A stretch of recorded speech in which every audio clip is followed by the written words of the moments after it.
Exodus chapter 23, verse 27. I will send my terror before you, and I will throw into confusion all the people against whom you shall come, and will make all your enemies turn their backs to you. Okay? Again, we see God in action here. God is sending terror. How? Because of all these miracles He already done for them. The people are going to hear, oh man, these guys walked through the Red Sea, and God in the process destroyed the whole Egyptian army. The crack force of the day, the superpower of the day, their army. Okay, so they were already, everybody, that was enough to put the fear of God in all of them, right? Really put the fear of God in all of them. So this is what God's then doing. But because of these things, it's not just by accident that any of this happened. And now I already explained, I'm not going go through it again, right? There is this terror, and it will bring confusion. That kind of terror is going to put people into panic attack mode, and then they're going to be in confusion. Right? If you had a panic attack, and I had, you'll understand the concept of being confused. And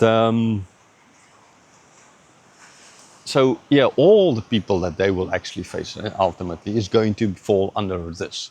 Because it's God's doing, not their doing. Did they do it? They just walked through that sea. It's God's the one who destroyed all of that ultimately. Okay? And the enemy standing the backs on them, no, that's running away from them. Simply put, they're going to run away from them. Verse 28, and I will send hornets before you. We shall drive out the Hivites, the Canaanites, and the Hittites from before you. Okay, now, again, God is the one doing it. And this hornets, now, does that mean, oh no, that cow is angry at something there, digging into the sand? I don't, it's a bull actually. I don't know, I mean, the sense of real hornets were flying in front of them.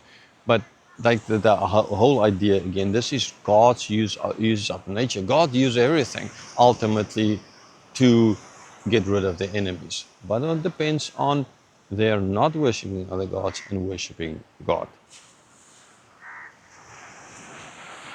Verse 29, I will not drive them out from you before you in 1 year, lest the land becomes desolate and the wild beasts multiply against you. Right, so again, here you have this interesting thing in the fact how God is taking care. It's not just, okay, well, you know, I will send in all this evil and I will do all of this.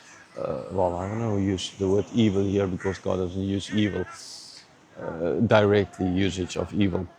I'm not just going to clean out the land in one swoop, tsunami kind of idea that there's absolutely no one left in this land, and then you will start conquering one little piece or just go and live in one piece. But in the time while you're living in one piece, the lions and the bears and the elephants and all that, and up in that side is taking everything over. And so while you are planting your crops, and there's no one at that stage to take care of your cattle, then all the lions will just kill your cattle, and that's that. Or if you're going to protect your cattle, then the elephants are going to go through your grain fields and just destroy everything. Okay, that's the whole point. God is taking care of meticulous detail, like a conquering king. He is doing everything perfect for them, even in this small little detail.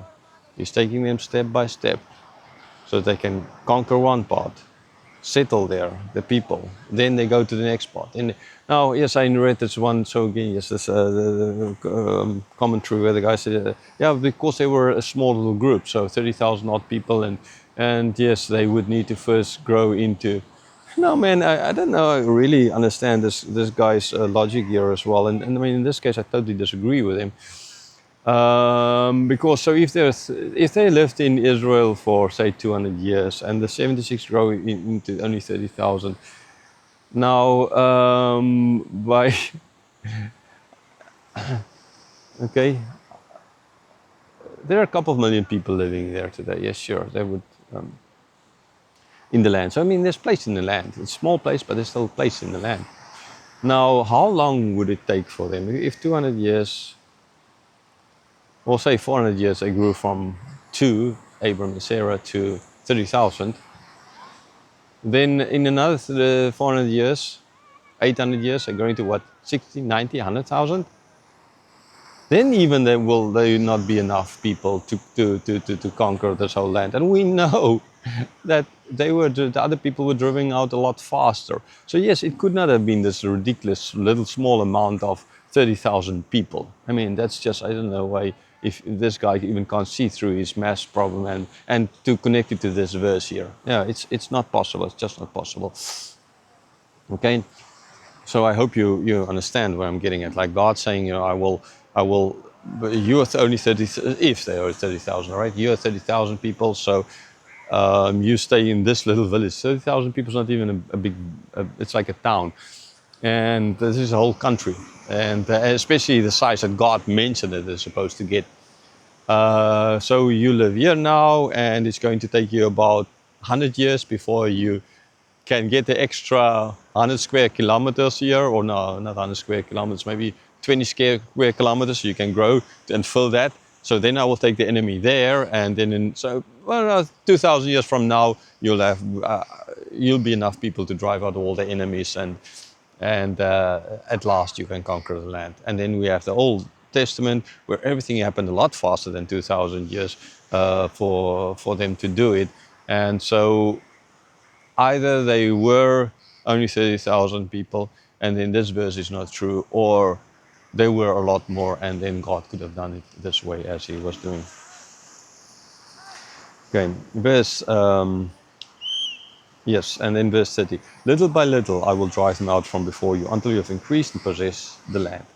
Right, so little by little. Yes, it's not little by little, doesn't mean it's going to take 2,000 years before the project is done. Okay, it's going to be a lot less than that. In Joshua's time already, by the time of King Solomon, they will have all of that land. Okay, and that's not 2,000 years from then. And it's not as well a question that they couldn't full the land up to that stage anyhow as well. So little by little, God is going through. It's a process, because God, they have this. They will take over the place. More people will move in there. Take over the place. More people will move. And they conquered pretty fast. Sure, faster than 30,000 people would have been able to fill the land. Right, and so this, yeah, increase, he's the one giving the increase. The births, we've already seen that.